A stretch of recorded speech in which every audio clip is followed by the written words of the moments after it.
Good to see everyone again. We're going to explore a passage today from the Zohar about meditation. The Zohar does not often describe meditation, and even in this passage, it doesn't give a detailed description of a meditative technique, but in a way it does, because it's talking about contemplating a candle, meditating on a candle. We really find out a lot about the Sfirot in this passage. And I want to share the screen now and show you a couple of diagrams. Show you one diagram of the Sfirot, and then we'll turn to our text. This we began exploring previously. We looked at some of the highlights last week. This is the main symbol system of the Kabbalah, what's known as the 10 Sefirot, the 10 aspects of God's personality, you might say. As I mentioned before, beyond all of these specific qualities of God is the ultimate reality of God, and the Kabbalah calls that Ein Sof. Literally, there is no end, or the infinity. So God is infinite. We shouldn't think that these Sefirot really capture the totality of God. These offer us glimpses of God's qualities, of God's attributes. Last week, we were talking about dreams. We talked a little bit about Netzach and Hod, the source of prophecy, and Malchut, Shekhinah, the last of the 10 Sefirot. Today, the focus is really on the divine couple, the male and female aspects of the Sefirot, Tiferet, which is the central Sefirah, this middle Sefirah here. Tiferet, literally beauty, but I think better understood as harmony, harmonizing the right and left, harmonizing chesed, divine love, on the right, and gevurah, divine power, on the left. So Tiferet is the middle of those two polar opposites. Another of its names is Rachamim, compassion. It's also known as the Kadosh Baruch Hu, HaKadosh Baruch Hu, the Holy One, blessed be He. So this Sfirah represents the masculine side of God. The goal of Kabbalah is to unite the male and the female, to bring these two halves of God together, Tiferet, the male, and Malchut, or Shekhinah, the female. Their union is seen as the goal of Torah, the goal of mitzvot. This sounds very strange in a Jewish context to speak about a male and female half of God and the union of God, the romance of God. This is a mythical depiction, and I think it's meant to tell us something about our role in religion, because according to Kabbalah, the divine couple cannot unite, Tiferet cannot unite with Shekhinah, unless we act in the world. If we act virtuously, if we act righteously, if we perform the mitzvot, if we bring about tikkun olam, if we repair the world, if we mend the world, then we stimulate the love between Tiferet and Malchut.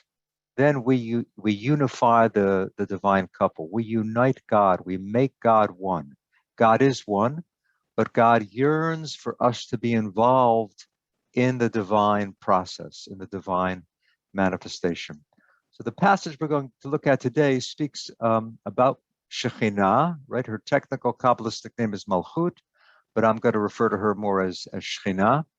So Shekhinah and Tiferet will be mentioned today. And at the end, there'll be a very brief allusion to Bina. Bina meaning understanding. Bina is pictured as the divine mother. Bina gives birth to the lower 7 Sfirot. The divine father near the top is Chokhmah. Even though the word Chokhmah is feminine, in Kabbalah, Chokhmah is the father, Bina is the mother, and they generate the 7 lower Sfirot. But as I say, the focus today is going to be on Shekhinah, or Malchut, Tiferet, and Bina at the end, very briefly, their mother, the divine mother. One other thing about Shekhinah, the tree of life, we've come across that image Some of you have seen other pictures of Kabbalistic trees. The sfirot are often pictured as a tree. But Kabbalah actually speaks of two different trees, the tree of life and the tree of knowledge. The tree of life is identified with Tiferet, sometimes with all of the sfirot, but sometimes specifically with Tiferet. So this middle sphira can be called Eitz HaChayim, the tree of life. Shekhinah is known as Eitz HaDa'at, the tree of knowledge of good and evil.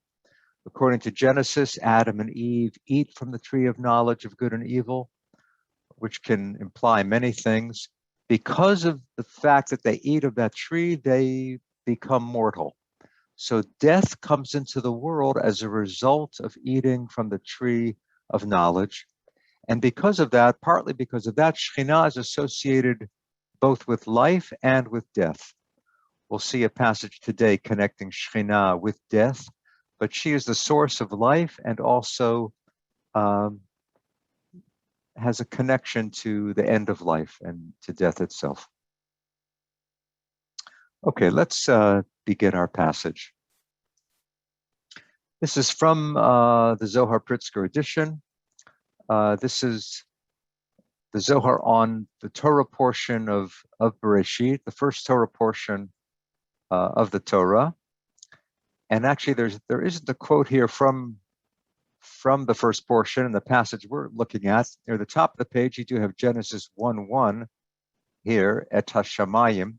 But we're going to begin over here with Rabbi Shimon teaching us something about fire and light and meditating on a candle. If you have the Zohar Pritzker edition, volume 1, it's on page 282.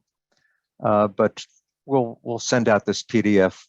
Ari has already made it available, and anyone who wants it can get it easily from Ari. So let's begin. They rose and were about to leave. In other words, a few of the rabbis are discussing Torah, discussing the secrets, when Rabbi Shimon said, "A word lingers here with us." It's a beautiful way to say, I have something more to say. There's one more thing I'd like to teach. Rabbi Shimon says, a word lingers here with us. He opened saying, 2 verses are written. Yud-Heh-Vav-Heh, your God is a devouring fire, and you cleaving to Yud-Heh-Vav-Heh, your God, are alive, every one of you today. Okay, 2 verses from the book of Deuteronomy. Even though the Zohar, this is the Zohar on Genesis, the Zohar loves to jump around and quote verses from other books. So he's quoting here 2 verses from the last book of the Torah, Sefer Devarim, the book of Deuteronomy. And what's the problem with these 2 verses? There seems to be a problem, which is the first verse says, God is a devouring fire, Ki Adonai Elohecha esh ochlahu. And then in the same chapter of Deuteronomy, you cleaving to Yud-Heh-Vav-Heh, your God, are alive, every one of you today. The Hebrew is Ve'atem hadvekim b'Adonai Elohechem chayim kulchem hayom. I'm sure many of you recognize that because it's part of the service. It's part of the Shabbat morning service when the Torah is about to be read, when the Torah is taken out from the ark. This verse is recited. This verse is chanted by the cantor or the rabbi. V'atem hadvekim b'Adonai Elohechem chayim kulchem hayom. You cleaving to Yud-Heh-Vav-Heh, your God, are alive, every one of you today. So what's the problem? The problem is God is a fire. How can you possibly cleave to God? So the verses seem to present that problem, and that problem is discussed in rabbinic literature, and the Zohar has its own approach. So I'll continue here. We have established these verses in various places, and the companions have been aroused by them, which means the companions are the companions of Rabbi Shimon, other rabbis. But what he means here is that these verses have already been discussed in the Talmud, in the Midrash, not just in the Zohar, but in earlier texts of Jewish tradition. The question is, how can these 2 verses make sense together? How can God be a fire, and yet how can we be commanded to cling to that fire, to join that fire? Let's look down at a note to see how these verses are discussed in earlier texts. This is page 282, note 1341. Quite a lot of footnotes pile up here in this volume. We have established these verses. The apparent contradiction between the two verses is discussed in the Talmud. BT is Babylonian Talmud, the tractate Ketubot about marriage documents. Rabbi Elazar said, "You cleaving to Yud-Heh-Vav-Heh, your God, are alive, every one of you today. Now, is it possible to cleave to Shekhinah? How can you cleave to God?" Notice he says Shekhinah. Shekhinah in the Talmud doesn't mean the feminine half of God. In the Talmud, Shekhinah means God, or the divine presence. How can you cleave to God when it is written, Yud-Heh-Vav-Heh, your God is a devouring fire? Okay, that's the question the Talmud poses. How can you cleave to God if God is Esh Ochla, a devouring fire? Rather, the meaning is, whoever marries his daughter to a disciple of the wise, meaning to a scholar, if you marry your daughter to a Torah scholar, or if you conduct business on the behalf of scholars, if you benefit scholars from your assets, then you are regarded by Scripture as if you cleave to Shekhinah. Very interesting. So he's really saying it's impossible to cleave to fire. You can't cleave to God. You would be burned up instantly. But if you support scholars, then it's as if you joined Shekhinah. Okay, notice a parallel in Babylonian Talmud Sotan, another part of the Talmud. Here I'm paraphrasing. Rabbi Chama, son of Hanina, explains that one can approach and withstand the consuming fire of Shekhinah by imitating the divine. If you imitate God, then it's as if you cling to Shekhinah. How do you imitate God? By clothing the naked, visiting the sick, comforting mourners, burying the dead. In other words, if you act virtuously, if you act ethically, if you act with some care and compassion and love for other people, then it's as if you are clinging to Shekhinah. There's one beautiful mystical response to this, the end of this note. A mystical response to this dilemma is offered by Jikatila. He's a Kabbalist who lived in Spain around the time of the Zohar. He says, as to what the rabbis have said, now is it possible for one to cleave to Shekhinah? It certainly is. He takes that question, which is a rhetorical question, right? In the Talmud, it's, can you really cleave to Shekhinah? Obviously you can't. But Jikatila says, no, you can. Being a mystic, being a Kabbalist, he thinks it is possible to cling, to cleave, to join the divine. So all of that is in the Talmud, and that's how Rabbi Shimon says we have established these verses. Okay, we've already talked about it, but he says, come and see. He's now going to offer a new approach to this image of God being a fire. Come and see. For Yud-Heh-Vav-Heh, your God is a devouring fire. The word has been discussed among the companions. There is a fire, devouring and consuming it. For there is fire fiercer than fire, as they have established. Okay, there are different types of fire. Don't think that there's just one fire. Look down at the note and you'll see what he's referring to here in the Talmud, note 1342. This is page 282, the right-hand column. See, again, BT, Babylonian Talmud. Here it's the tractate Yoma, the tractate devoted to Yom Kippur. And in that Talmudic passage, we read that the fire of Shekhinah is called a fire devouring fire. The angels are fiery, and Shekhinah is so strong it can devour the fire of the angels. So that's how Rabbi Shimon says there is a fire devouring fire. So he's alluding here to Shekhinah. Okay, in the Talmud, Shekhinah is called a fire devouring fire. And you remember I've said previously the Zohar avoids giving the names of the Sfirot, just to make it a little more interesting, a little more difficult, more challenging for the reader. So Rabbi Shimon could just say, we're talking about Shekhinah, but he doesn't name Shekhinah, he just says a fire devouring fire. And that's supposed to remind us that in the Talmud, Shekhinah is called exactly that.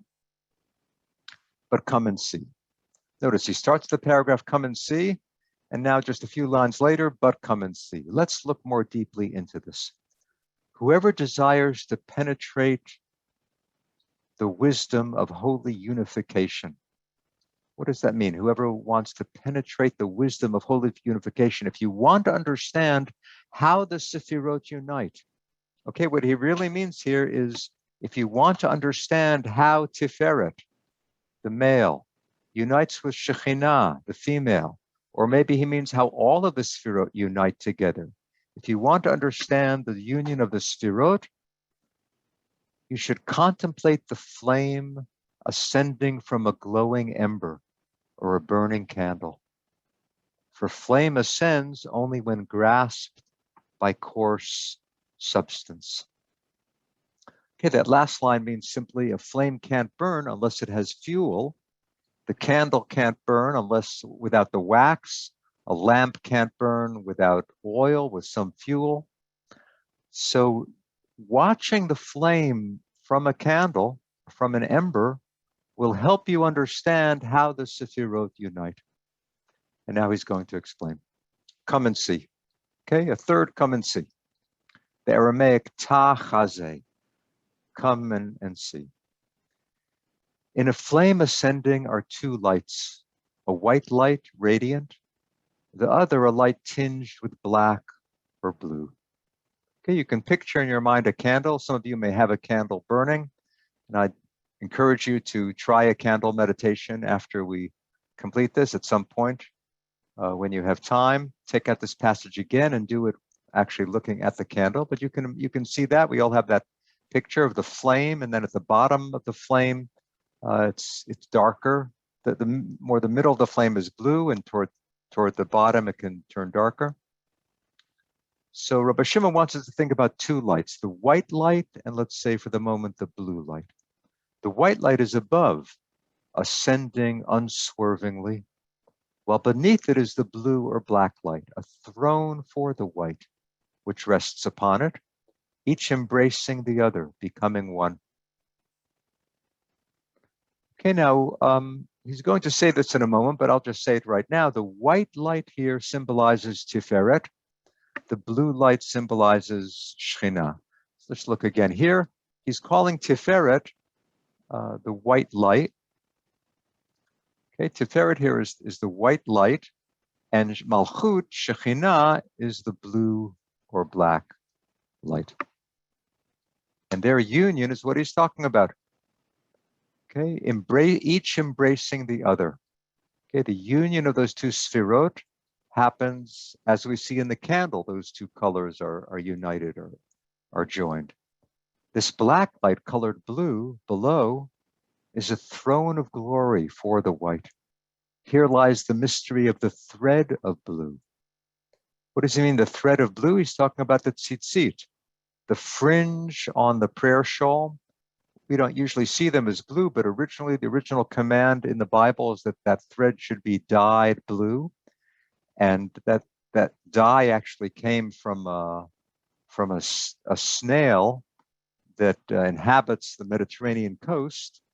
And in recent times, beginning in the 19th century, I believe the 19th or the early 20th century, that custom spread in Hasidic circles to really make the tzitzit blue, to use that blue dye. And many people today try to have their tzitzit include that blue dye. But here he's saying that the Shekhinah, which is blue or black light, also symbolized by the blue tzitzit, the blue fringe. Let's take a look at this note. Verse 1344, a white light symbolizing respectively Tiferet and Shekhinah. The last Sefirah, Shekhinah, has no light of her own, but reflects the light of the other Sefirot. Okay, here we have the light, here we have the color black or blue associated with Shekhinah, but at other times the Zohar will say that the Shekhinah reflects the Sefirot and has no independent light of her own. But specifically on blue, let's look at the next note, 1345.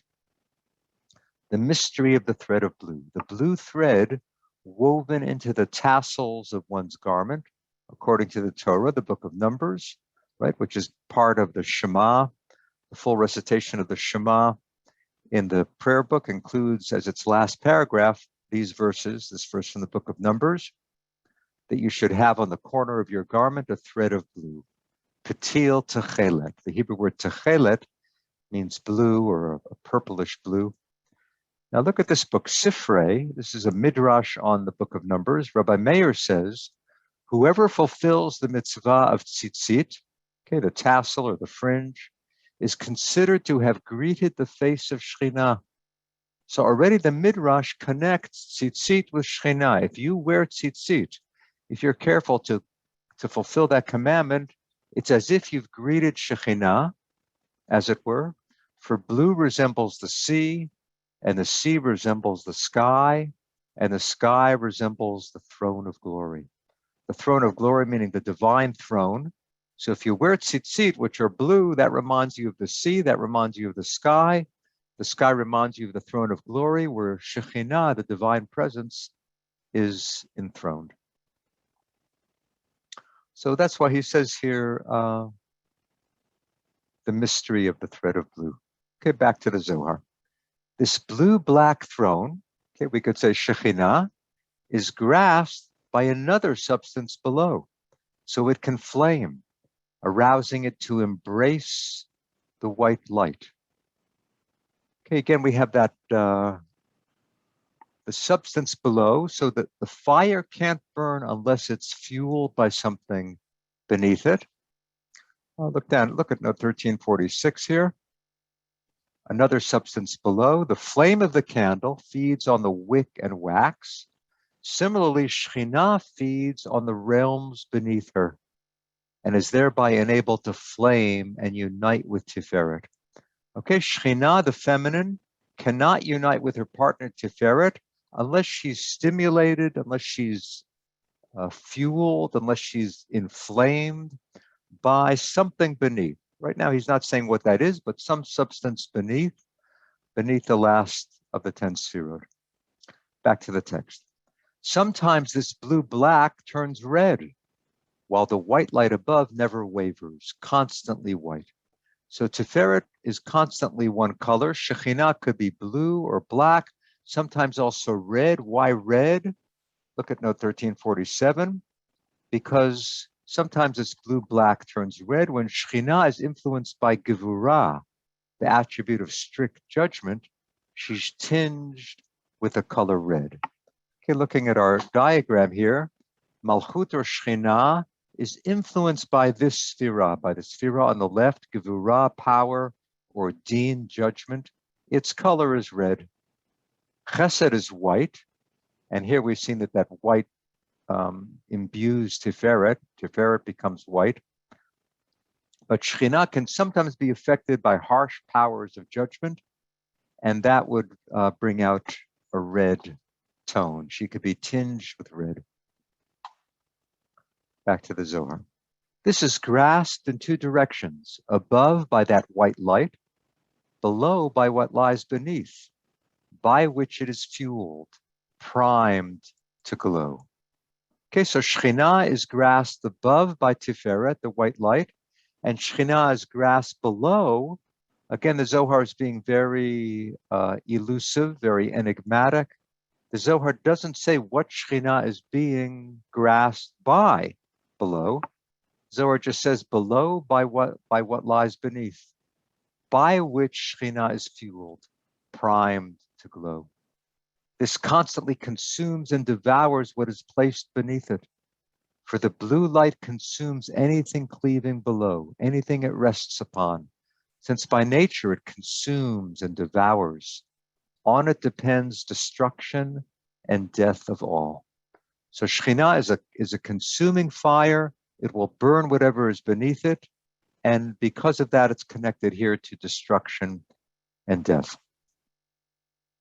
So it consumes anything cleaving below, while that white light hovering over it never devours or consumes, nor does its light waver.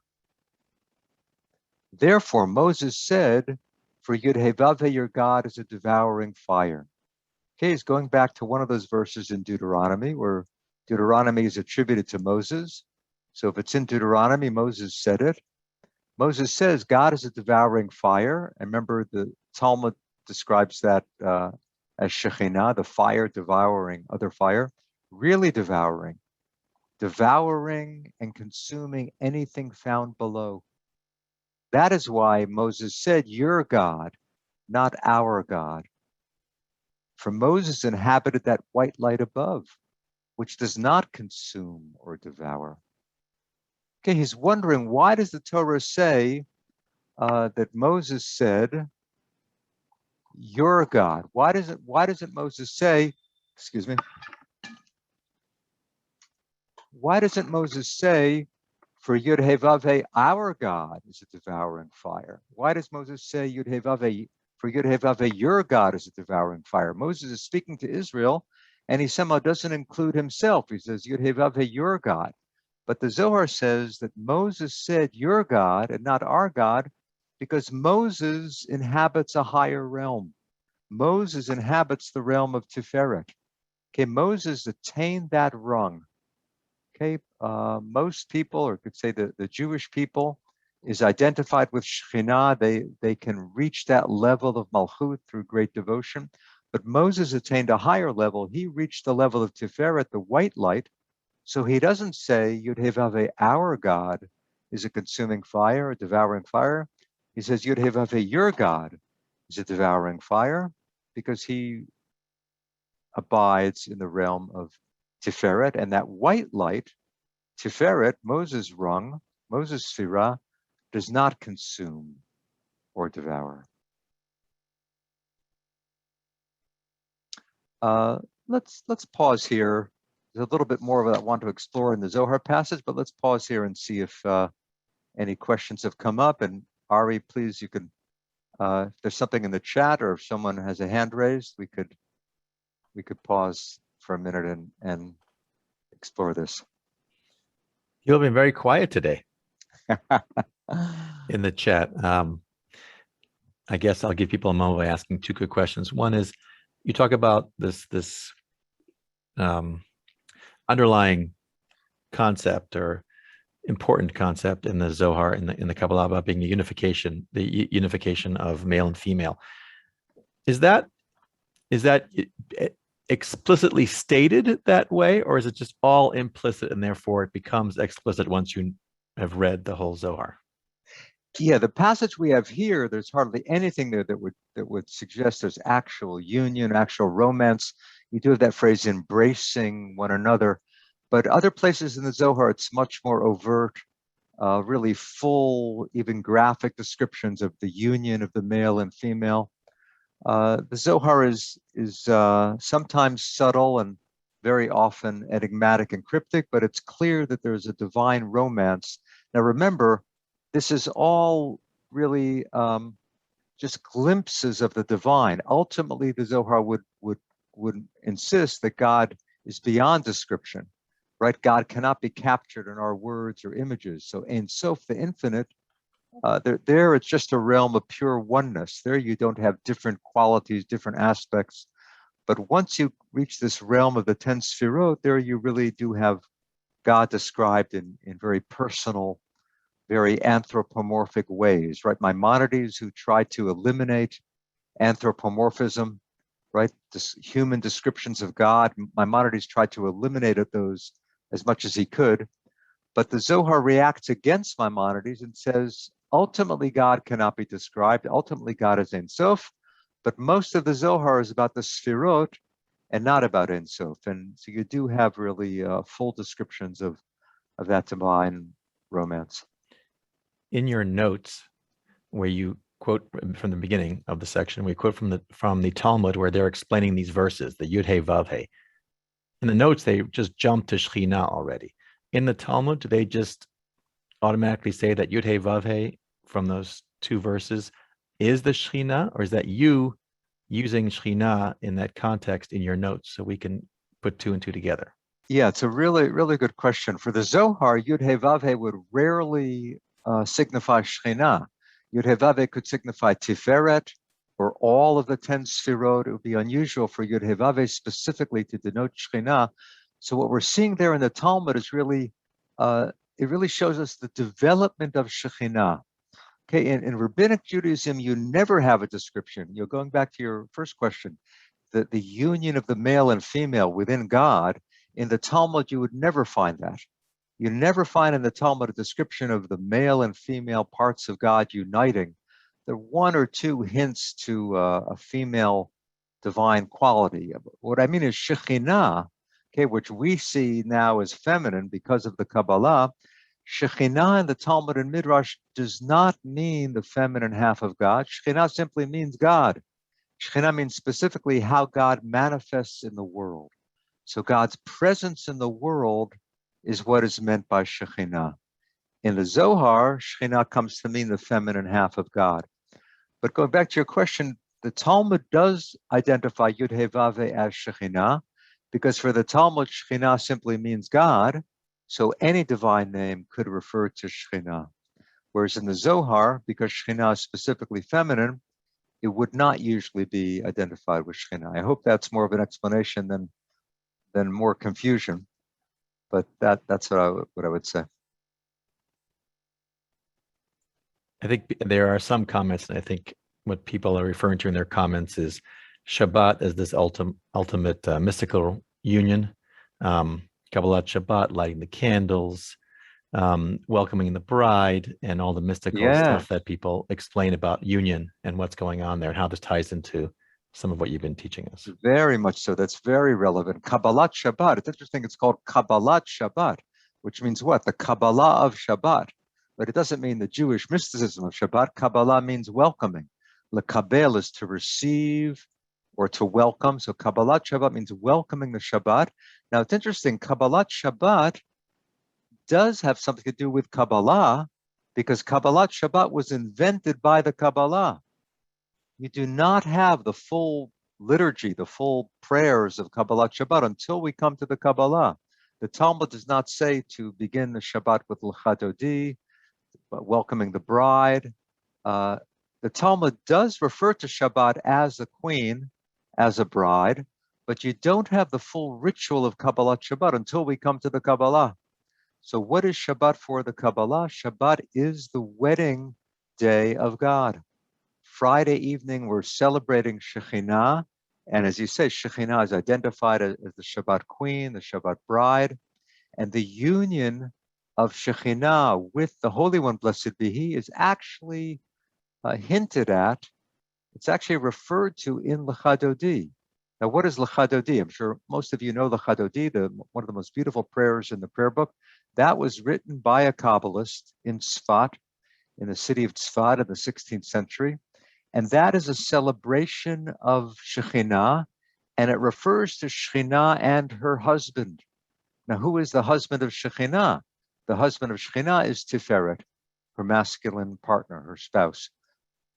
So Kabbalah Shabbat is a wonderful example of how Kabbalah affected Judaism. You know, many people say, well, Kabbalah is interesting, but is it really mainstream Judaism?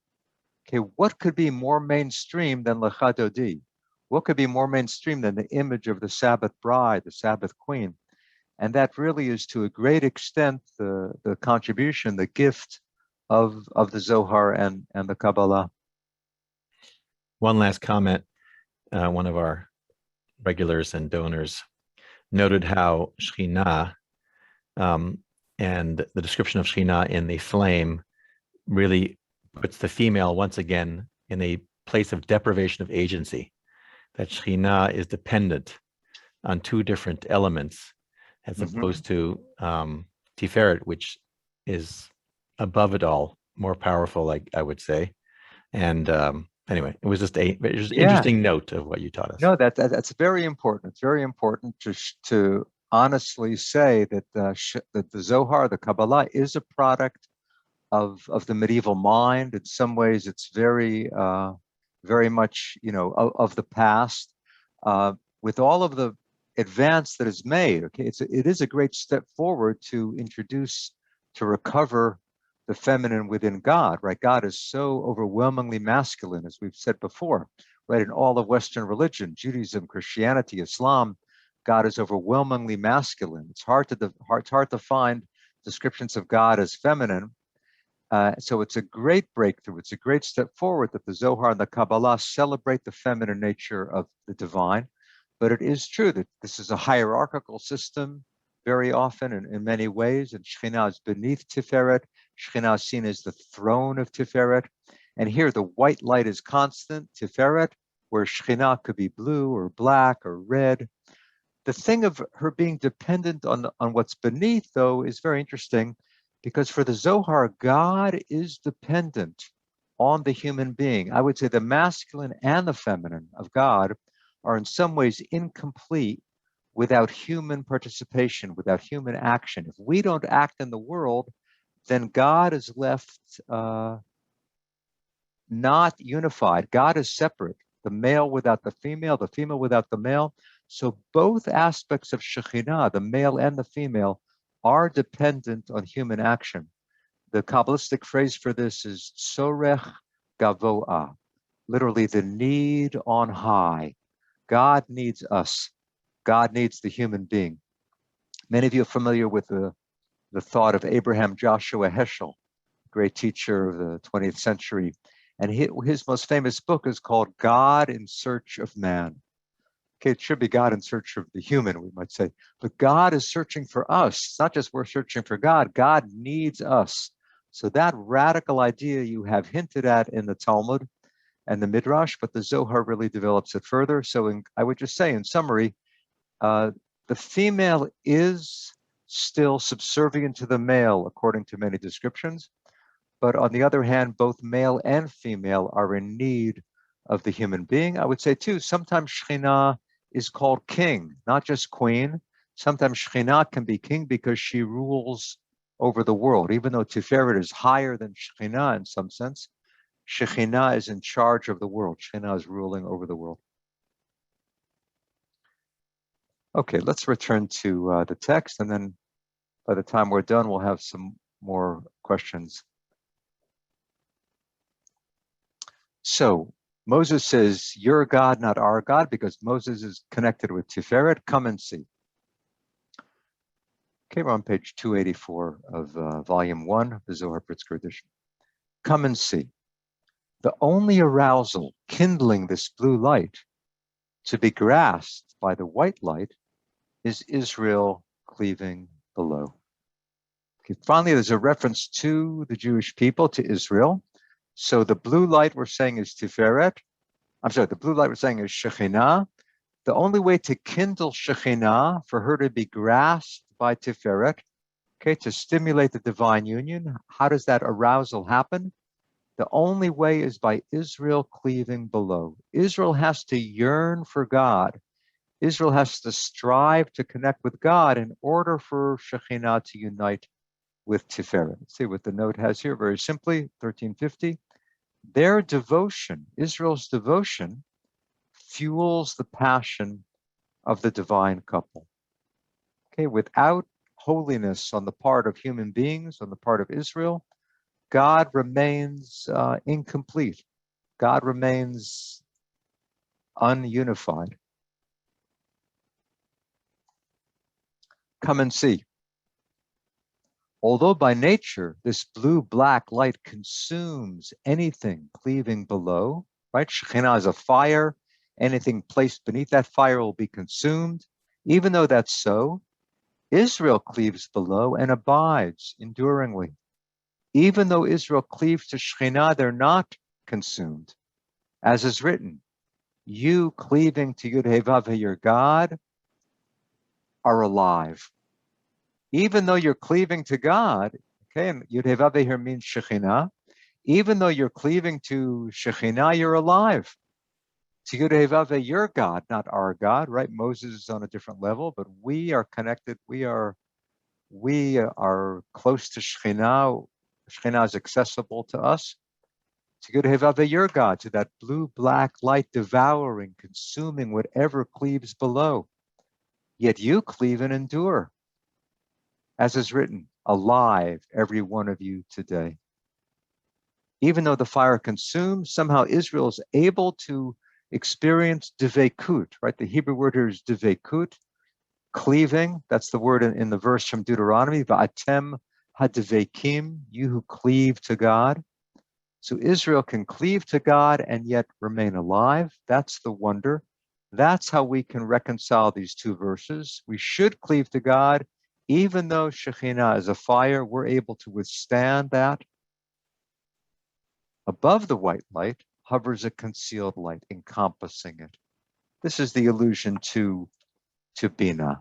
Okay, so Malchut Shekhinah is the blue light, Tiferet is the white light. Higher than Tiferet is Bina, doesn't even name a color here, but Bina is a more concealed, hidden realm, okay, the Divine Mother. Above the white light hovers a concealed light encompassing it. Here abides supernal mystery. You will discover all in the ascending flame, wisdoms of the highest. If you meditate on a candle, if you penetrate the outer surface meaning of those colors, you can imagine divine qualities. You can discover everything by gazing at a candle. Look down at the note 1352. I bring something here from a famous scientist. 1352, you will discover all in the ascending flame. See the remark of the 19th century physicist Michael Faraday at the beginning of his Chemical History of a Candle. Okay, this is a little booklet that Michael Faraday wrote, Chemical History of a Candle. And look what he says. There is not a law under which any part of this universe is governed, which does not come into play and is touched upon in these phenomena. Okay, that may sound hard to understand, but now it becomes clear. There is no more open door by which you can enter into the study of natural philosophy than by considering the physical phenomena of a candle. Okay, what Faraday does in these talks, Chemical History of a Candle, is really talks he gave for children or for adolescents in the 19th century. He said you can find out everything you need to know about natural philosophy, really means science. You can find out everything you need to know about chemistry by looking at a candle and seeing how it consumes and how it feeds on physical substance. And Faraday goes through that in a very different way than we've seen the Zohar do. But look what they share. Both of them say you can understand everything by looking at a candle. All of science or all of mysticism, you can understand the deepest secrets of nature, of being, of reality, if you meditate on a candle. It's beautiful there to see science and religion harmonizing in a certain way. So Rabbi Shimon has taught all of this. We're just going to read the next two lines in conclusion. Rabbi Pinchas approached and kissed him. Rabbi Pinchas kissed Rabbi Shimon, saying, "Blessed be the compassionate one that we happened to meet here. I'm so glad I ran into you, because look at the Torah that I have learned." Okay, let's stop the share and let's discuss this a little more. And I'd encourage people to ask questions either about this specifically, let's give that a few minutes, but then just more generally, Kabbalah, mysticism, Torah, anything that comes to mind, either in the chat or if you're adventurous, you could raise your hand and we may be able to call on you. So Howard has something to say. Howard says, in talking about Israel and cleaving to the light that consumes everything. So that's a very dangerous place to be, isn't it? I'm kind of paraphrasing. And the way we can protect ourselves, according to Howard, would be, well, we do the mitzvot and we adhere to the principles of faith, and that protects us and allows us to come close to this flame. But that does not imply great risk. In other words, can't this lead to self-destruction because we're so close to this powerful force? If we don't follow the mitzvot and don't do things right, this devekut will lead to destruction. Yeah. What about the danger of devekut? I mean, the Zohar begins like the Talmud by almost saying, how can you possibly cleave to Shekhinah? And then it says, no, Israel is somehow able to. So you're right. There's something dangerous about this this contact with the divine. In general, it would not be seen as something possible or not possible frequently, not possible for normal people, right? Only the great pious saint might be able to cultivate an intimacy with Shekhinah. How could simple everyday people even imagine that they could come out unscathed? So that's certainly here in the background. There's something dangerous about the contact with fire. God is fire. You're right that mitzvot are the key here. I would say mitzvot are protection, but mitzvot are also the way that you approach it all. Okay, by performing a mitzvah, you're putting yourself in relationship with the divine. You're letting God guide you. You're letting God inspire you, and that could lead to very beautiful ethical perfection. It could motivate you to become just and loving and compassionate, but it could also be dangerous. So what's the danger here about mysticism? What's the danger involved with contact with the divine? We've all heard, I think probably all heard, that you shouldn't study Kabbalah until you've reached a certain age or until you've mastered certain fields. What were the Kabbalists scared about? What were the rabbis scared about? What's dangerous about trying to become intimate with God? I think we've talked about this before, but it's very important, so it's certainly worth exploring a little bit again. I think really there's a social danger and a psychological danger. The psychological danger is that you're looking so deeply into yourself. This is somewhat similar to psychoanalysis, but if you look so deeply into yourself, what are you going to uncover? We're told we should explore our fears, we should explore our desires, but what happens if you uncover some deep, dark secret, some terror that you experience? Is that going to be helpful or is it going to be destructive? So with the proper guidance, with the proper preparation, certainly that would be healing. Ideally, it would be healing to work through one's own dark places. But we could easily see how that's dangerous. It's dangerous to uncover too much. And the mystic is really doing something similar. The mystical search is not so much jumping up to heaven, it's really going deep within your soul, deep within your heart. So there's something powerful about that journey. There's something vital about that journey, but there is a danger there. So there's a fine line, I think, between mysticism and madness, right? It was often said, don't study the Kabbalah because you'll go crazy. That's what you hear on the popular version of, don't study Kabbalah because, and one of the conclusions of that sentence is because you could go mad. If you look so deeply into yourself, if you uncover all your secrets, will you be able to bear that? So there's a psychological danger in spiritual search. There's also a social danger, and here it's really a matter of who has the authority? Who has the authority in the Jewish world to tell you how to act? Should you follow the tradition? Should you follow the halacha? Should you follow the rabbi? Or should you follow your own inner spiritual yearning?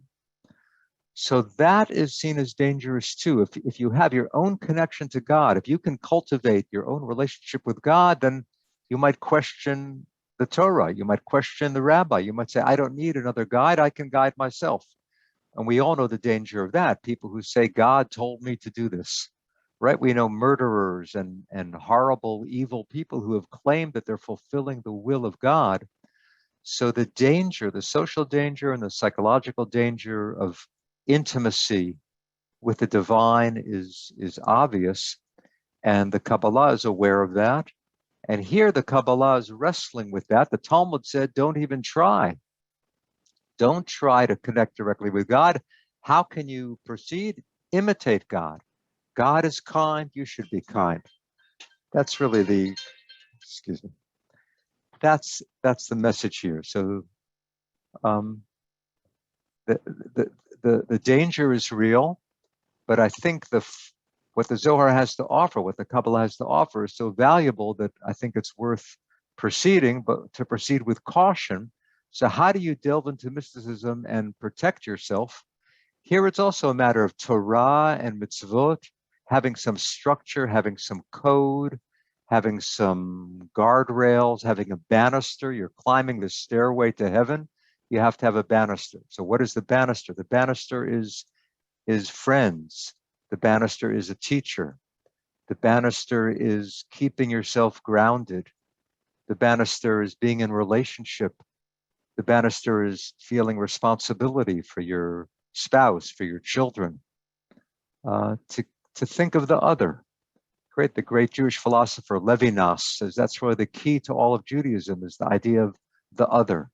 Don't focus just on my own thrill, my own excitement, my own passion, not even my own holiness. Don't just focus on your own holiness. Focus on your relationship with the other.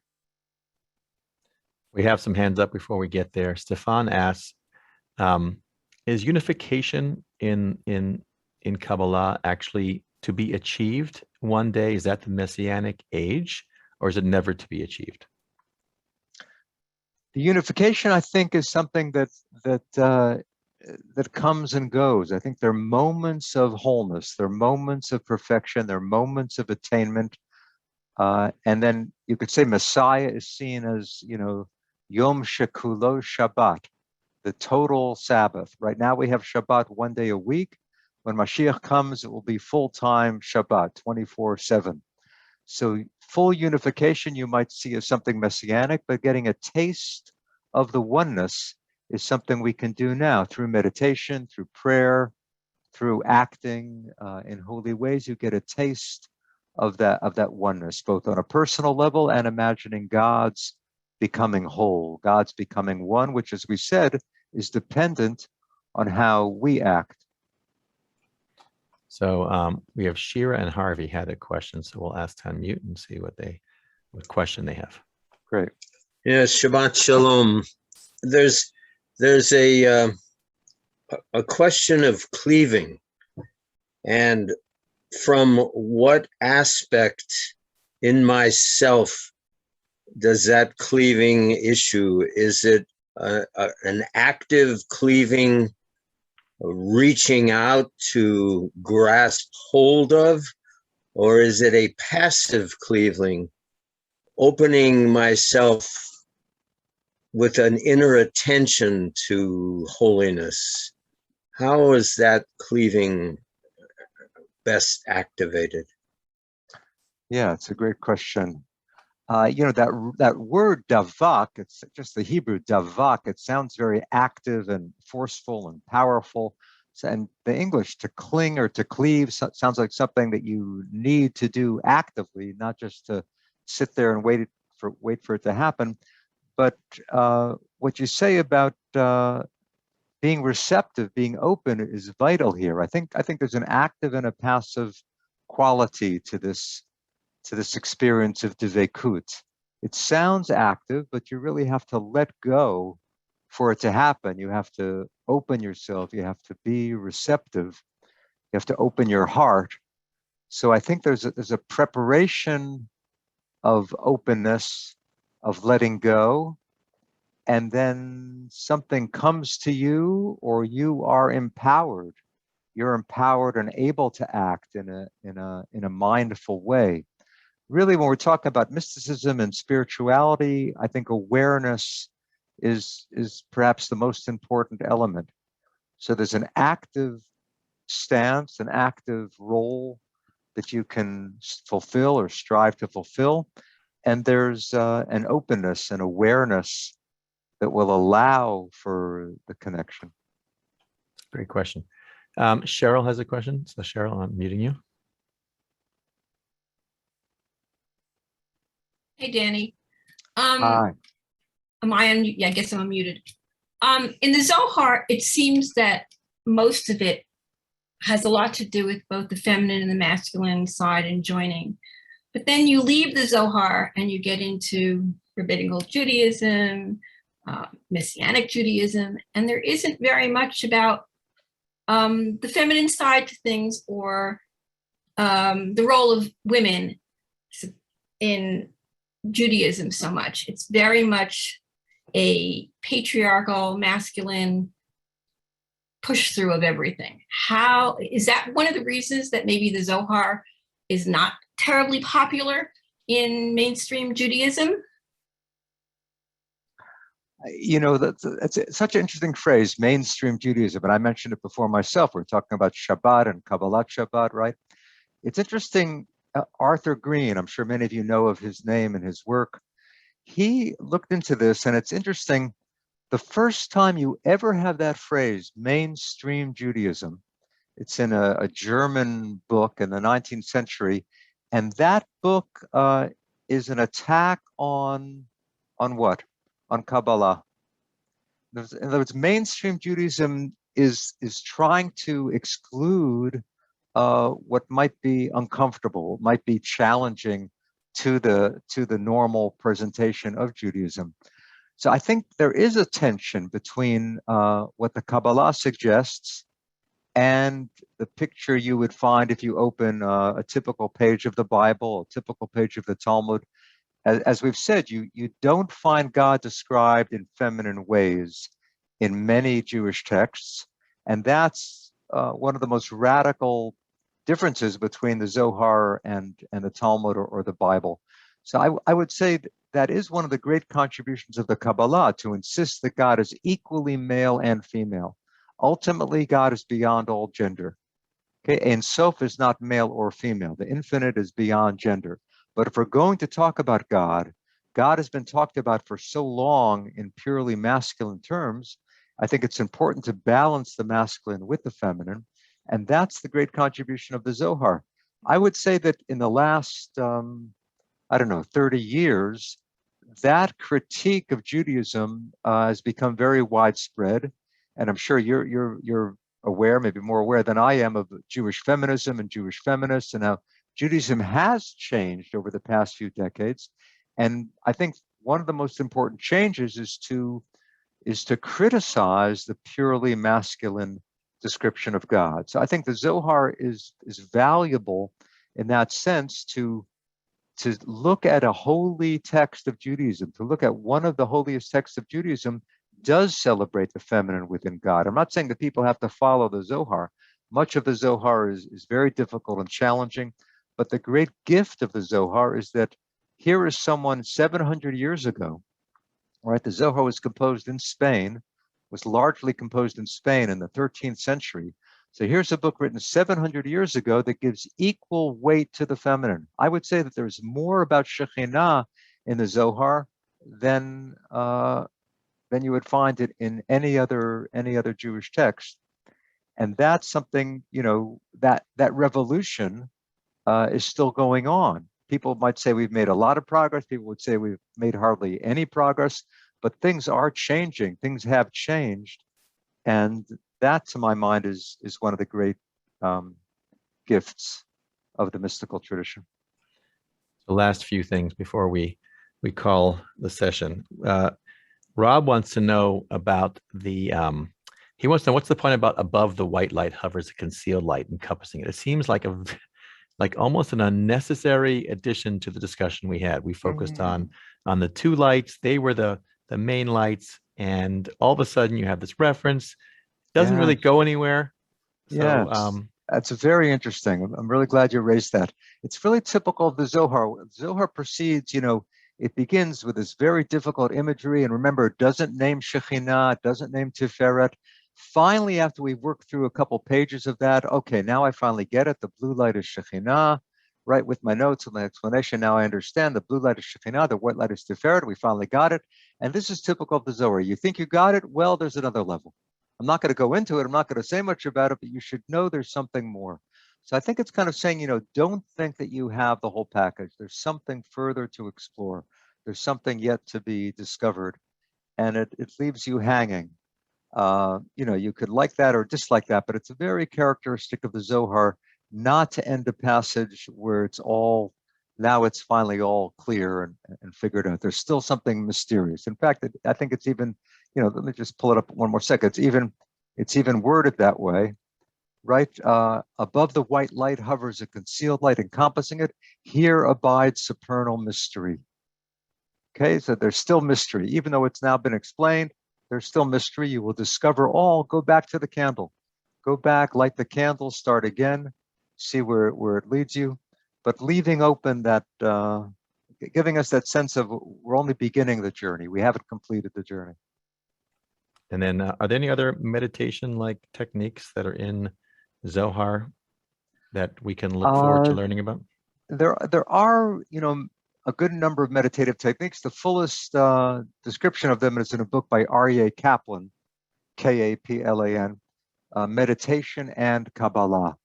He has a more popular book just called Jewish Meditation, but meditation and Kabbalah draws on dozens or more techniques from Zohar and other books of Kabbalah. Many of them have to do with the letters of the divine name or different divine names. Ayin, focusing on no thingness. We've discovered that we've explored that theme of Aleph Yud Nun, of nothingness, meditating on Ayin, trying to melt into the oneness or the no thingness. But there are not many in Zohar itself. And I suggest you look at Kaplan for that.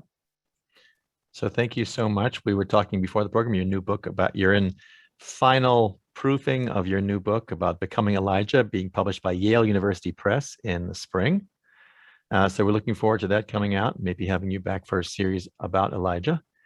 And on behalf of CSP, I want to thank you for taking us to places we ordinarily probably wouldn't go or shouldn't go by ourselves. I know some of you do, and I know that I'll mention that Professor Matt has an ongoing class. When you do your class, like how often do you meet? Like what is a it's once a week, basically. We're going to start again in October. How long? The course in English is Tuesday evening. And how long does it last?